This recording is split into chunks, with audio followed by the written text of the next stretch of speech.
Assalamualaikum warahmatullahi wabarakatuh. Halo semuanya, perkenalkan, nama saya Selawati. Saya dari Kampus Sekolah Tinggi Agama Islam An-Nadwa Kuala Tungkal, Jambi. Jurusan yang saya tekuni adalah Pendidikan Agama Islam semester 4, Lokal C.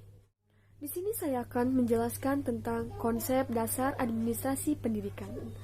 Sebelum saya menjelaskan lebih jauh tentang konsep dasar administrasi pendidikan, hendaklah mengetahui terlebih dahulu, apa sih itu administrasi pendidikan? Baiklah, saya akan menjelaskan. Kata administrasi berasal dari bahasa Latin yang terdiri dari kata ad yang berarti ke atau kepada dan ministrate yang berarti melayani, membantu, ataupun mengarahkan. Jadi dapat disimpulkan bahwa kata administrasi adalah suatu kegiatan untuk membantu, melayani, mengarahkan, ataupun mengatur semua kegiatan dalam mencapai tujuan tertentu. Sedangkan pengertian administrasi pendidikan itu sendiri adalah proses pengembangan kegiatan kerjasama sekelompok orang untuk mencapai tujuan yang ditetapkan, yaitu untuk mencapai tujuan pendidikan. Selanjutnya, apa kalian tahu mengapa administrasi itu penting? Konsep administrasi pendidikan yang mencakup pendidikan yang sangat luas, baik pada tatanan usaha sekolah, semua kegiatan sekolah, baik tentang materi kerjasama, kepemimpinan, kurikulum, dan sebagainya. Untuk dapat melaksanakan suatu rancangan yang baik, diperlukan suatu organisasi dan suatu hubungan yang baik, komunikasi yang lancar, dan yang berjalan dengan baik, pengawasan yang berkelanjutan, serta adanya evaluasi atau penilaian yang terjadwalkan ditentukan. Maka dari itu diperlukannya administrasi pendidikan. Selanjutnya, saya akan menjelaskan tentang tujuan administrasi pendidikan. Tujuan administrasi pendidikan pada umumnya yaitu agar kegiatan mendukung tercapainya tujuan dari pendidikan. Surgiovanni dan Carver dan juga Burhanuddin menyebutkan ada 4 tujuan administrasi pendidikan. Pertama, yaitu efektivitas produksi. Efektivitas itu apa sih? Efektivitas adalah suatu kegiatan atau keadaan yang menunjukkan tingkat keberhasilan atau pencapaian suatu tujuan yang diukur dengan kualitas, kuantitas, dan waktu sesuai dengan yang telah direncanakan sebelumnya. Terus yang kedua yaitu adanya efisiensi, yaitu kemampuan menjalankan tugas dengan baik dan tepat, yaitu tidak membuang waktu, tenaga, dan biaya. Terus ketiga, adaptasi, yaitu kemampuan seorang dalam menyesuaikan diri dengan lingkungannya. Terus keempat, adanya kepuasan kerja. Kepuasan kerja atau kepuasan karyawan adalah ukuran dari tingkatan kepuasan pekerja dengan jenis pekerjaan yang berkaitan dengan sifat dari tugas pekerjaannya, hasil kerja yang dicapai, bentuk pengawasan yang diperoleh maupun rasa lega dan menyukai terhadap pekerjaan yang ditekuninya. Keempat tujuan tersebut digunakan sebagai kriteria untuk menentukan keberhasilan dalam penyelenggaraan sekolah. Sebagai contoh, sekolah mempunyai fungsi untuk mencapai efektivitas produksi, yaitu menghasilkan lulusan yang sesuai dengan tuntunan kurikulum. Dalam pencapaian tujuan tersebut harus dilakukan usaha seefisien mungkin, yaitu menggunakan keperluan dana, tenaga seminimal mungkin, tetapi memberikan hasil yang terbaik sehingga lulusan tersebut dapat melanjutkan ke tingkat berikutnya dan dapat menyesuaikan dirinya dengan lingkungannya yang baru. Dan selanjutnya lulusan ini akan mencari pekerja pada perusahaan yang memberikan kepuasan kerja kepada mereka. Selanjutnya materi tentang ruang lingkup administrasi pendidikan.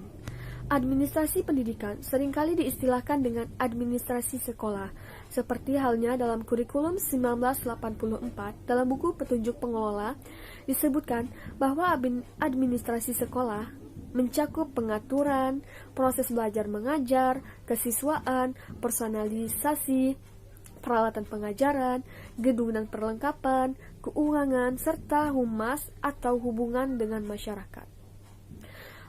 Selanjutnya, adapun fungsi atau proses administrasi pendidikan.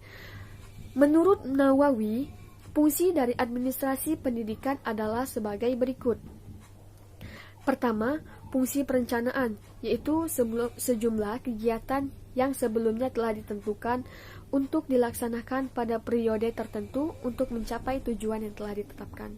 Terus kedua, fungsi pengorganisasian dapat didefinisikan sebagai proses penentu pekerjaan-pekerjaan yang harus dilakukan dengan cara pengelompokan tugas-tugas dan membagikan tugas-tugas tersebut kepada masing-masing personal. Terus ketiga, fungsi pelaksanaan adalah suatu usaha untuk menggerakkan anggota kelompoknya sehingga adanya keinginan atau usaha mereka untuk mencapai tujuan organisasi maupun tujuan anggota organisasi. Terus adapun fungsi yang keempat adalah fungsi pengawasan, adalah proses pemantauan, penilaian maupun pelaporan rencana mengenai pencapaian tujuan yang telah ditetapkan sebelumnya. Selanjutnya, kita harus mengetahui bagaimana sih agar administrator dapat mencapai kesuksesan dalam tugasnya. Di sini saya akan menjelaskan beberapa dasar atau prinsip dalam administrasi agar mencapai kesuksesan atau keberhasilan. Yaitu pertama, prinsip efisiensi. Administrator akan berhasil dalam tugasnya bila ia menggunakan semua sumber, tenaga, dana, dan fasilitas yang ada secara efisien. Terus yang kedua, prinsip pengelolaan. Administrator akan memperoleh hasil yang paling efektif dan efisien dengan cara melakukan pekerjaan manajemen, yakni merencanakan, mengorganisasikan, mengarahkan, dan melakukan pemeriksaan atau pengontrolan. Terus yang ketiga, prinsip pengutamaan tugas pengelolaan. Bila diharuskan untuk memilih pekerjaan manajemen dan pekerjaan operatif dalam waktu yang sama, seorang administrator cenderung memprioritaskan pekerjaan operatif. Namun ia sebaiknya tidak memfokuskan perhatiannya kepada pekerjaan operatif saja, karena bila ia hanya berkecimpung dalam tugas-tugas kooperatif saja, maka pekerjaan pokoknya akan terbengkalai. Terus adapun prinsip yang keempat yaitu prinsip kepemimpinan yang efektif. Seorang administrator akan berhasil dalam tugasnya apabila ia memiliki gaya kepemimpinan yang efektif, yakni memperhatikan hubungan antar manusia, pelaksanaan tugas, serta memperhatikan situasi dan kondisi yang ada. Yang kelima yaitu adapun tentang kepemimpinan yang efektif adalah mampu memelihara hubungan yang baik antara atasan dan bawahan. Di samping itu juga harus memperhatikan pembagian dan penyelesaian tugas bagi setiap anggota organisasi yang sesuai dengan jenis pekerjaannya. Adapun prinsip yang keenam yaitu prinsip kerjasama. Administrator dikatakan berhasil dalam melakukan tugasnya bila ia mampu mengembangkan kerjasama antara seluruh anggotanya, bukan hanya ia sendirian saja yang bergerak. Saya rasa itulah penjelasan dari saya mengenai konsep dasar administrasi pendidikan. Jika terdapat kesalahan, saya mohon maaf. Jika kalian suka video ini, mohon di like dan komen, dan juga jangan lupa untuk di-share ke teman-teman agar bermanfaat untuk semuanya. Saya akhiri dengan wassalamualaikum warahmatullahi wabarakatuh.